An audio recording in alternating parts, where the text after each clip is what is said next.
देश के 3 राज्यों में भूकंप के तेज झटके महसूस किए गए। गुरुवार यानी कि आज सुबह तेज भूकंप आने से दहशत फैल गई। लोग अपने घरों और ऑफिस के बाहर निकल आए। भूकंप के झटके राजधानी दिल्ली, उत्तर प्रदेश और हरियाणा के कई जिलों में महसूस किए गए। हरियाणा के इझर में भूकंप का केंद्र था। रिक्टर स्केल पर भूकंप की तीव्रता 4.4 मापी गई। उत्तर प्रदेश के गाजियाबाद में एक व्यक्ति ने कहा कि मैं ठीक उसी समय उठा जब झटका लगा। मैं डर गया था। कुछ दिन पहले भी एक झटका आया था। दिल्ली एनसीआर में अक्सर भूकंप आते रहते हैं, इसलिए हमें सुरक्षा और सावधानियों का ध्यान रखना चाहिए।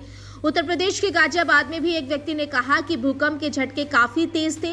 मैं एक दुकान पर था जब भूकंप आया। ऐसा लगा जैसे दुकान हिल रही हो। पृथ्वी के अंदर 7 प्लेट्स हैं जो लगातार घूमती रहती हैं। जहां वे प्लेट्स ज्यादा टकराती हैं वो जोन फॉल्ट लाइन कहलाता है।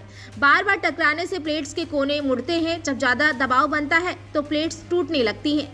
नीचे का ऊर्जा बाहर आने का रास्ता खोजती है और डिस्टर्बेंस के बाद भूकंप आता है। अब आपको बताते हैं कि भूकंप के केंद्र और तीव्रता का मतलब क्या है। भूकंप का केंद्र उस स्थान को कहते हैं जिससे ठीक नीचे प्लेटों में हलचल से भूगर्भीय ऊर्जा निकलती है। इस स्थान पर भूकंप का कंपन ज्यादा होता है। कंपन की आवृत्ति ज्यों-ज्यों दूर होती जाती है इसका प्रभाव कम होता जाता है। फिर यदि रिक्टर स्केल पर 7 या फिर इससे अधिक की तीव्रता वाला भूकंप है तो आसपास के 40 किलोमीटर के दायरे में इसका झटका तेज होता है। लेकिन इस बात पर भी निर्भर करता है कि भूकंपी आवृत्ति ऊपर की तरफ है या दायरे में है।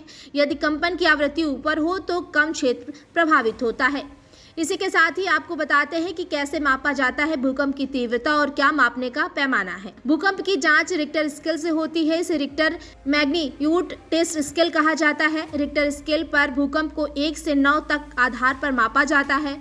भूकंप को इसके केंद्र यानी कि एपीसेंटर में मापा जाता है। भूकंप के दौरान धरती के भीतर से जो ऊर्जा निकलती है उसकी तीव्रता को इससे मापा जाता है। इसी तीव्रता से भूकंप के झटके की भयावहता का अंदाजा लगाया जाता है। तो आपको बता दें कि आज भूकंप के झटकों से लोगों में दहशत फैल गई।